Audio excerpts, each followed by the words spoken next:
Welcome to Gen AI Goldmine. This is part 3 of the AI comeback series, From Survival to Systems, How I Rebuilt My Finances Using Generative AI.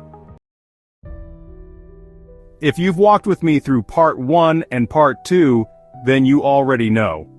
This comeback didn't start with confidence, it started with chaos, confusion, survival mode, not strategy. I wasn't trying to build a brand, I was just trying to breathe. To stay afloat long enough to figure out how to feel like myself again, to keep the lights on, to stop the spiral. But something shifted, somewhere between the silence and the sleepless nights. I stopped patching holes, and started laying bricks. And now? It's not about scrambling, it's about systems. It's about building income, clarity, and resilience, one honest and intentional move at a time. So if you've ever asked, can I rebuild from scratch? No money, no connections, and no roadmap? This video is your proof. If you haven't watched part 1 and part 2 yet, go check them out later. Links in the description. In part 1, I shared how I used AI to rebuild my mindset when I had nothing else left. In part 2, I exposed the risky money traps I tried, and what finally worked. But this one, this is where it all comes together. From survival to structure, from coping to clarity, from panic to process. Let's build something real. Wait a minute, before we proceed, let's rewind for just a second. Back to the moment after the panic, after the layoff, after the regret that wrapped itself around my chest like a vice. What came next wasn't peace, not joy, just stillness. A quiet so loud it echoed, and in that stillness, I realized something I had been too busy to notice. I wasn't just broke, I was burnt out. Burnt out from performing, from pretending I was okay, from chasing opportunities that didn't fit the shape of my soul. But here's the thing about burnout, it strips you bare, and what it leaves behind is clarity. Not the kind that shouts, the kind that whispers. In the quiet, I finally heard the questions that mattered. What do I actually know? What am I good at, even when no one's watching? What have I ignored? That could help me now. And the biggest one of all, what if I stopped trying to go viral and just got real? No more copy-pasting other people's dreams. No more fake urgency. I stopped begging the algorithm, and I started building from the ground up, brick by brick. From my strengths, from my story, from what I had already survived. That was the turning point. Not flashy, not dramatic, but real. And when the fog finally lifted just enough for me to see my own hands again, I realized something simple but powerful. I didn't need saving. I needed a system. One built on truth, not trends. Not on noise, but on knowing. And before I could rebuild my income, I had to rebuild my mindset. That's where the real work started. Yes, but before we dive into tools, tactics, or income, let's talk about the foundation, the real one, the one you can't outsource or automate. Because what I'm about to say, you might have heard it before, but this isn't a motivational poster. This is a survival manual. And if you've watched part 1 of this series, you already know how deep we went on the mental reset. The overwhelm, the fog, the broken focus, how I used AI not just for work, but for clarity. But if you haven't seen it yet, please do. That part of the journey deserves its own space, because what I'm sharing here isn't a repeat. This is the next level of that mindset shift. Mindset isn't just a buzzword, it's the invisible architecture under everything we build, and mine? It was literally held together with duct tape and survival mode. I grew up thinking I had to earn love, prove worth, hustle until my bones forgot what rest felt like.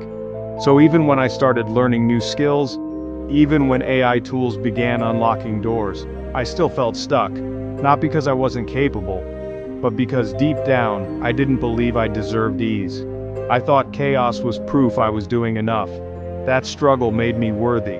But I had to strip that down. Strip away the shame, the guilt, the constant replaying of every financial mistake like it was a punishment I hadn't finished serving. Brené Brown said, "Shame corrodes the very part of us that believes we are capable of change." That hit me like a whisper and a slap. So I grabbed a notebook and I started asking, what stories am I still telling myself that don't serve me? What definitions of success have I inherited that no longer fit the life I want? Then came 3 questions that changed everything. What if starting small wasn't failure, but wisdom? What do I know today that would have saved me 6 months ago? What would I do if I trusted that nothing was wasted? And slowly came the switch. It was not I need more.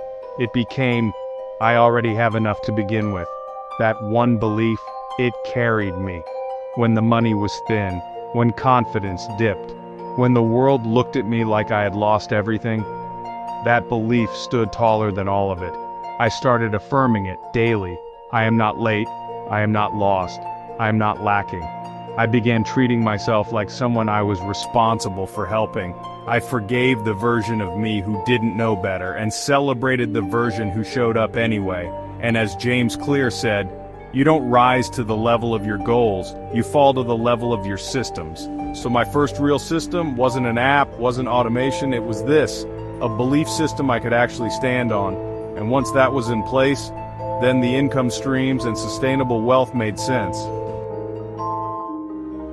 So if you're watching this wondering where to begin, start there. Start with the story in your mind, because no AI tool, no income stream, no platform will work for someone who still believes they don't deserve to win. You do. And that's where this rebuild really began. Alright, let's talk about money. Not fantasy, not flex. Not screenshots of Stripe accounts with 6-figure blurs. But the kind of money that matters, the kind that keeps the fridge full, that buys peace of mind, that builds a future you don't need to escape from. You see, after burning through time, hope, and 23 tokens worth of false starts, I finally stopped chasing payouts and started building paths, and it started small. One skill, one offer, one solution at a time. Freelance writing, consulting, YouTube content creation, simple digital products, and yes, even Forex trading with caution and control. I will be speaking more about this later in the video, don't blink. But here's what changed everything for me. I stopped seeing income as a hustle, and started treating it like a system. Something layered, something living, like planting a garden, not spinning a slot machine. Each stream wasn't just about earning, it was about alignment. Matching value to skills, and skills to need. But to understand real wealth, I had to go back, way back, to ancient principles that still hold today. I opened The Richest Man in Babylon by George S. Clason. And that book didn't just give advice, it gave me a language for financial sanity. It taught me, pay yourself first, not just with money but with priority. Tuck away 10%, not for bills, not for guilt, but for the version of you that's still coming. Control thy expenditures. Living below your means isn't punishment, it's power. You don't need to look rich to be secure. Make thy gold multiply. Don't just save, invest.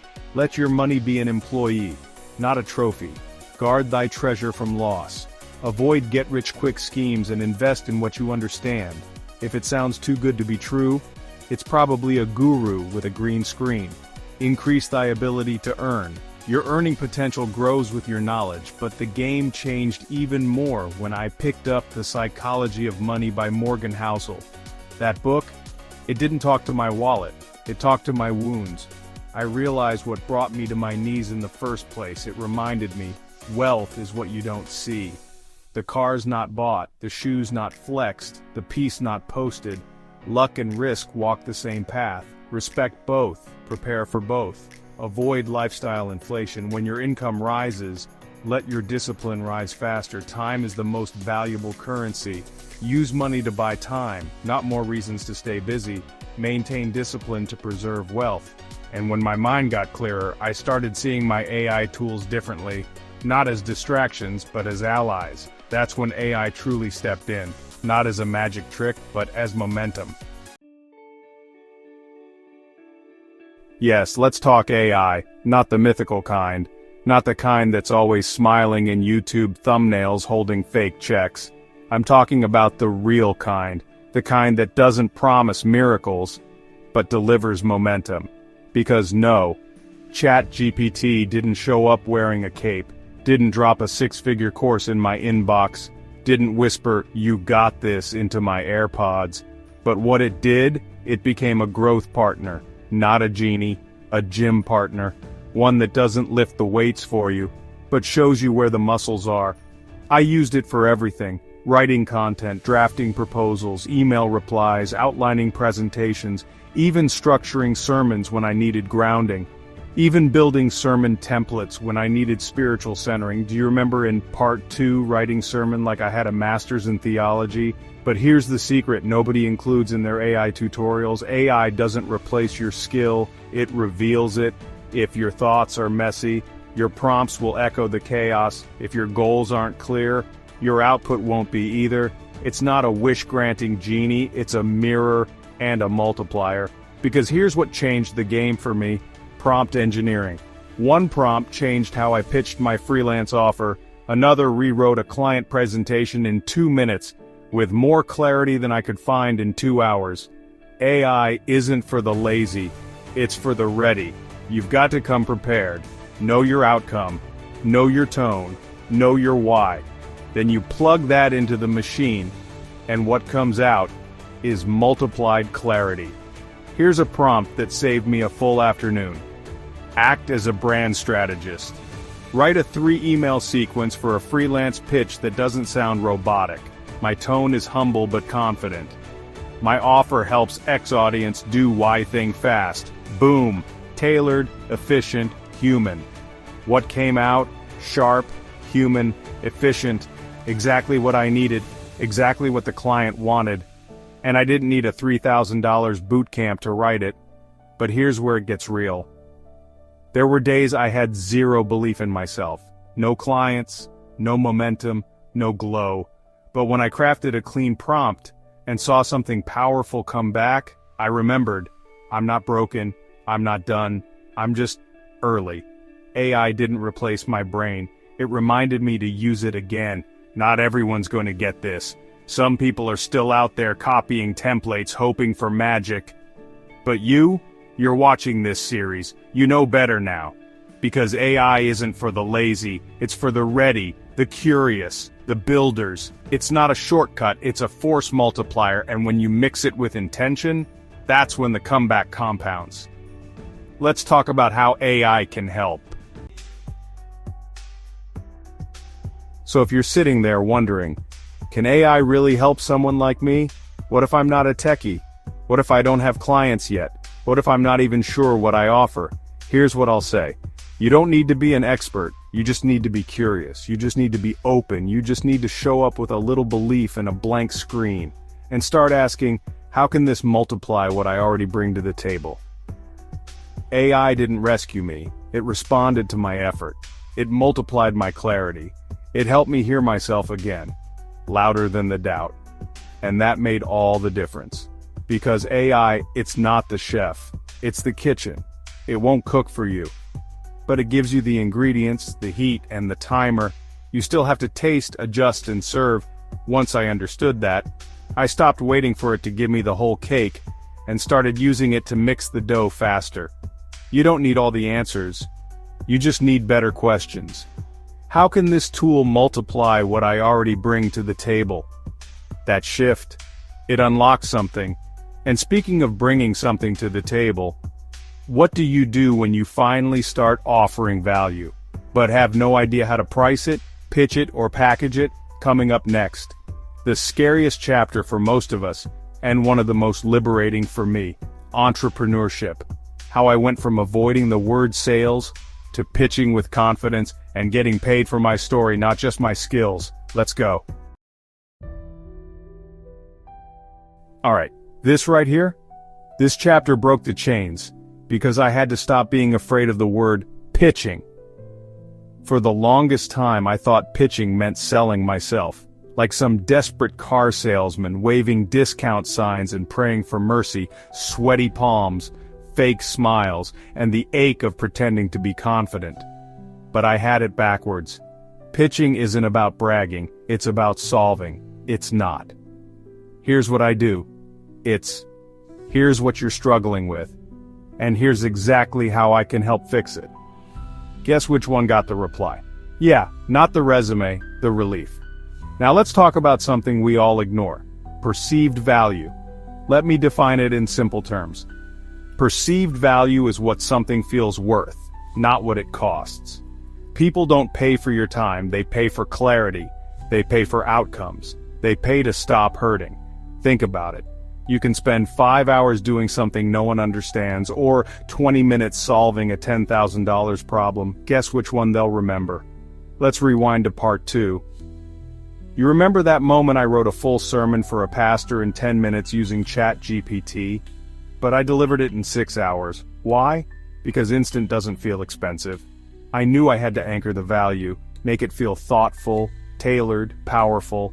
I built tension, applied wisdom, crafted something worth remembering. I wasn't paid for typing words, I was paid for helping someone step into purpose without panic. That's perceived value. But for the longest time, I shrunk my prices, said yes to everything, even when I knew they were lowballing me, even when I knew they were paying someone else ×3 for the same thing, until I started asking smarter questions. What's the actual pain this person needs solved? How do I show I've done it before and can do it again? That shift changed everything. I stopped begging, and I started partnering. No fancy LLC, no office setup, no ring light, just me, my offer, and a simple message. I can help, and here's how. Because the truth, I wasn't unemployed, I wasn't desperate. I was a business in disguise. I just hadn't realized it yet. And you know what?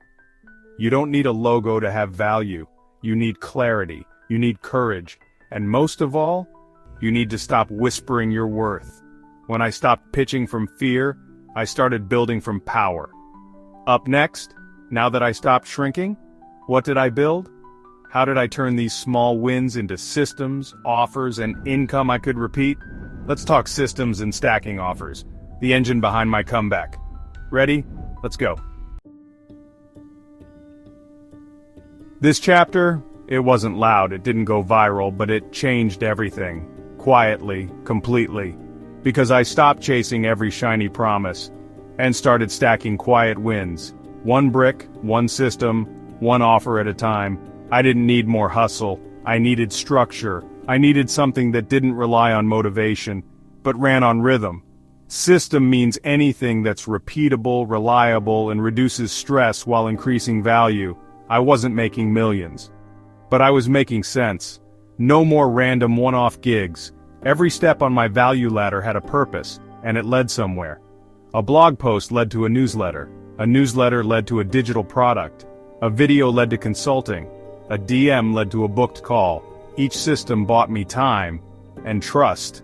And then came the golden truth. Instant doesn't feel expensive. Read that again. People aren't paying for your time, they're paying for your shortcut, your roadmap, your scars that save them the same pain. You're not just solving a problem, you're saying, I've been there, I made it through, let me walk you across faster. And that's worth more than hours. That's relief. My systems weren't fancy. Google Sheets, Notion, Canva, Zapier, simple tools, powerful clarity. I woke up every day knowing what I offered, who it was for, what problem it solved, and what step came next. No more second guessing. It didn't make things easy, but it made them possible. Because in chaos, systems don't just organize your business. They organize your brain. That's how you move someone from, who are you, to, where do I pay? Not by shouting louder, but by showing up clearer. Build a value ladder. Automate what drains you. Deliver transformation, not just transactions. And now I had something I could build on. Something repeatable, scalable, real. Next up, I'll show you what those systems turned into. Not just offers, but income. Sustainable, smart, and stacked with intention. Let's talk income streams, wealth foundations, and the real game. Keeping what you make. Ready? Let's go. So after I built the systems, after I started stacking value, came the final piece of the puzzle. How do I keep what I'm making? How do I stop starting over? That's when I discovered a book that flipped the switch. I Will Teach You to Be Rich by Ramit Sethi.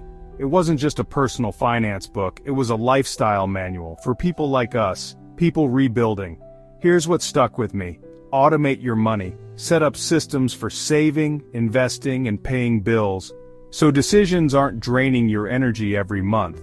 Let your money move quietly in the background while you focus on building. Conscious spending, constant sacrifice.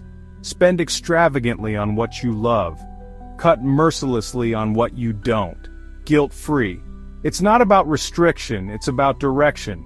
Invest early and often, even if it's small, even if it feels laughable at first. The power of compounding is real.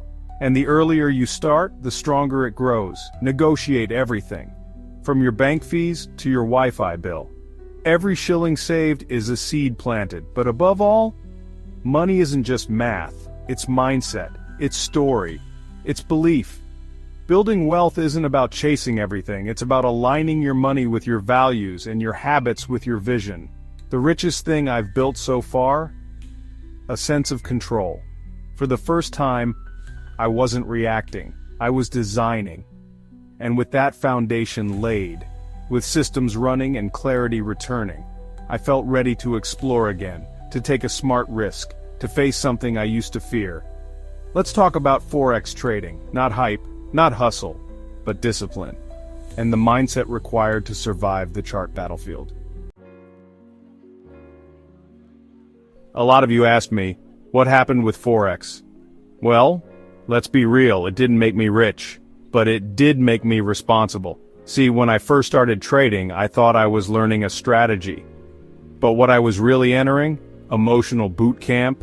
No fast wins, no rented Lambos, no TikTok gurus promising riches by Friday. Just me, the charts, and a screen full of uncertainty. And in that uncertainty, I found clarity. I treated it like a second job. I studied, I back-tested, I logged trades, I lost, I learned, I logged again. But the most powerful gains weren't financial, they were emotional. Here's what I walked away with. Risk control. I finally understood, knowing when not to trade is a strategy. Price action. No more chasing indicators like a digital fortune teller. I learned to read the story of the market, candle by candle. Journaling with AI. I logged every move. Not just the losses, but the emotions behind them. AI helped me spot patterns in my behavior before they became mistakes. And then there was this one monster I had to face. Revenge trading. This equals emotional doom. One of the greatest lies we tell ourselves. I'll make it back in the next trade.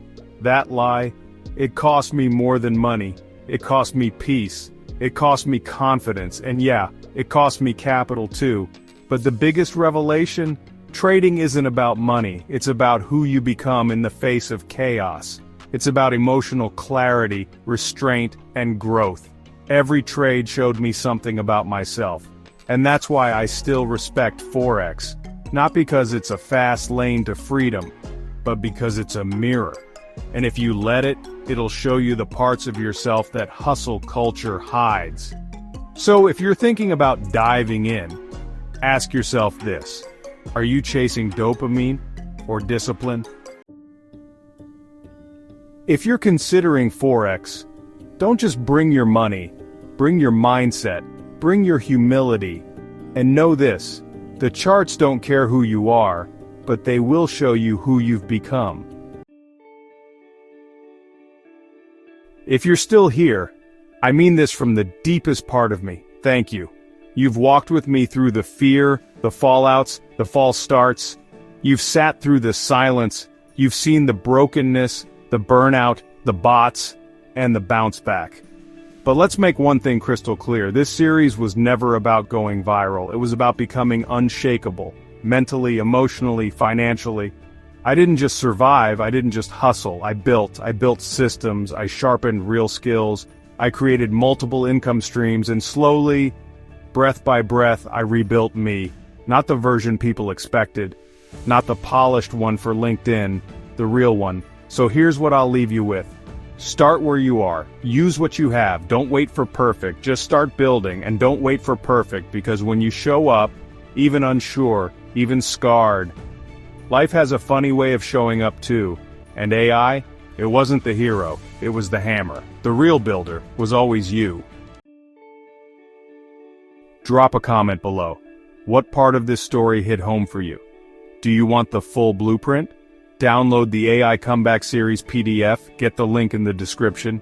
Don't forget to subscribe, not just for more content, but for a community that's rebuilding with you. And before I go, what would you love me to cover next?